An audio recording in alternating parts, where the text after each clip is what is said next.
Voici comment la drogue fait des ravages aux États-Unis. Vous pouvez croire qu'il s'agit des zombies. Détrompez-vous, il s'agit des humains qui étaient autrefois comme vous et moi. Dans le pays qui a inventé le rêve américain, des milliers de ses propres enfants vivent aujourd'hui le plus sombre des cauchemars.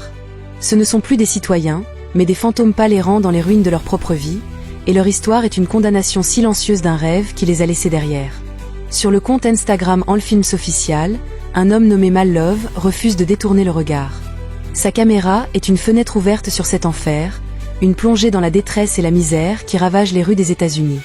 Il nous montre une réalité crue, celle d'hommes et de femmes caucasiens devenus les esclaves de la drogue, des pilules et de substances qui ont dévoré leur âme. Ce sont des corps sans vie qui respirent encore, des silhouettes courbées, immobiles, debout au milieu du trottoir comme des extraterrestres égarés, le regard vide, totalement déconnectés du monde qui les ignore. Leur quotidien est un cycle infini et désespéré. Attendre, trouver de l'argent, consommer et recommencer. Ils sont sales, le visage creusé, la peau cireuse, déshydratés. Ils dorment à même le sol, indifférents à la saleté qui les entoure, car la drogue est devenue l'hôte de leur cerveau, le seul maître auquel ils obéissent. La faim n'existe presque plus. Le besoin de la dose a remplacé tous les autres instincts de survie. Ils sont prêts à tout pour l'obtenir, même à commettre l'impossible, car le manque est une torture pire que la mort.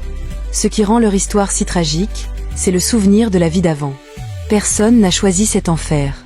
Ils avaient des maisons, des familles, des enfants qui les aimaient.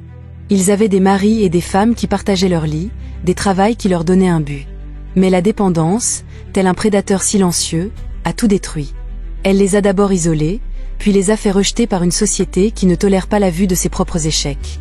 Aujourd'hui, ils sont inemployables, indésirables, des zombies que l'on préfère ne pas voir. Mal Love, avec une compassion infinie, ne se contente pas de filmer. Quand il le peut, il leur tend une bouteille d'eau, un repas chaud, un simple geste d'humanité dans un monde qui les a déshumanisés. Il écoute leurs histoires, celles de vie brisées par une prescription médicale qui a mal tourné, par un traumatisme, par un moment de faiblesse.